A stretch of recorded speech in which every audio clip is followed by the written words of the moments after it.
আমি আজি ৰাষ্ট্ৰীয় বজৰং দলে অসমৰ বিভিন্ন পুলিচ ষ্টেচনত লাচিত সেনাৰ কামৰূপ জিলাৰ সাংগঠনিক সম্পাদক বিকাশ আৰু ইউটিউবাৰ নীলোৎপল চলিহাৰ বিৰুদ্ধে অসমৰ বিভিন্ন পুলিচ ষ্টেচনত আমি আজি তেওঁলোকৰ বিৰুদ্ধে আমি গোচৰ ৰুজু কৰিছোঁ। আমি ছ'চিয়েল মিডিয়াৰ মাধ্যমেৰে আমি গম পাইছোঁ যে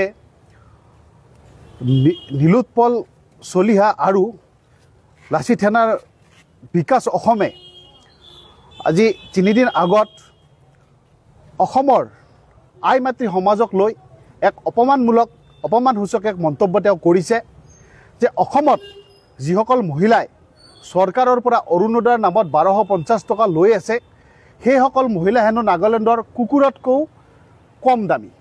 তো তেওঁৰ এনেকুৱা মন্তব্যক আমি ৰাষ্ট্ৰীয় বজৰং দলে আমি তীব্ৰ ভাষাৰে গৰিহণা দিছোঁ। লগতে আমি আজি অসমৰ বিভিন্ন পুলিচ ষ্টেচনত আমি তেওঁলোকৰ বিৰুদ্ধে আমি গোচৰ ৰুজু কৰিছোঁ। আমি দাবী জনাইছোঁ যে অসমৰ দৰিদ্ৰ মহিলাসকলক নাগালেণ্ডৰ কুকুৰৰ লগত তুলনা কৰা ঘটনাৰ ওপৰত চৰকাৰে পদক্ষেপ গ্ৰহণ কৰিব লাগে। আমি যি এফআইআৰ দিছোঁ সেই এফআইআৰ ওপৰত পুলিচ প্ৰশাসনে কাম কৰিব লাগে।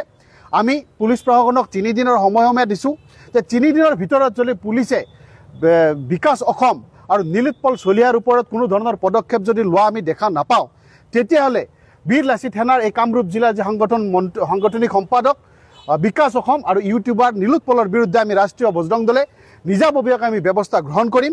আৰু তাৰ পিছত যি পৰিৱেশ উৎপন্ন হ'ব, যি পৰিস্থিতি উৎপন্ন হ'ব তাৰ কাৰণে পুলিচ প্ৰশাসনে জগৰীয়া হ'ব। ধন্যবাদ।